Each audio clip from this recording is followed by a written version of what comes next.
Listina številka 2, Anton Podbevšek teatra. Anton Podbevšek teatr podeljuje svojo listino osebnosti, ki je svojim zgledom, delovanjem in paradigmo spodbujala umetniško misijo Anton Podbevšek teatra k odličnosti, plemenitosti, raziskavi, pogumu, angažmaju in sodobni umetniški zavezanosti Novomeškega vizualnega inštituta. Listino številka 1 je prejel gospod Jože Colarič, ki od konstitucije APTA najceloviteje in najprepoznavnejše kot osebnost in predsednik uprave Krke sokreira in bistveno prispeva, da je najmlajše slovensko profesionalno gledališče kontinuirano deluje.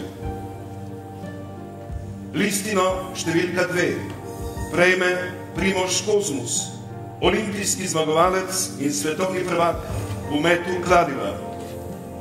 Na prizorišče vabim Primoža Kozmusa in Matjaža Bergerja, ravnatelja APTA.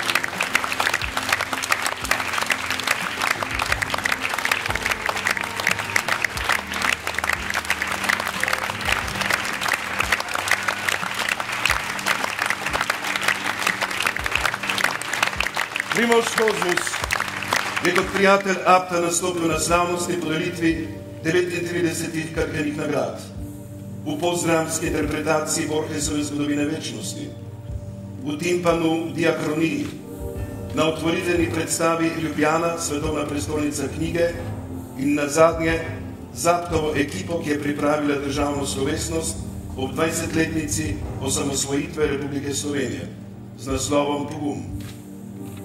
Primož Kozmus je velikan slovenske športne kulture, tiha osebnost z veliko etike in mnogo daru.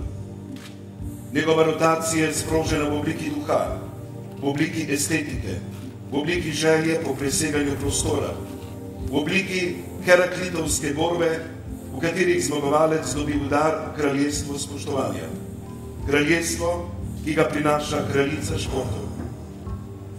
Primož Kozmus je vstopil v prostornino gledališkosti kot ready-made subjekt, kot olimpijski zmagovalec in kot oblika rotacije kozmosa. Nastopi v omenjenih predstavitvah so APTA dale nove razsežnosti spomina na helensko dobo, na olimpizem, ki izhaja iz čiste borbe, časti in nespornega emblema antične dobe, identitete duha in telesa. Primožove rotacije so nas vrnile v spomine na sošolca Antona Podbevška, Leona Štukja in na drugega prijatelja APTA, dvakratnega olimpijskega zmagovalca Mira Cerarja.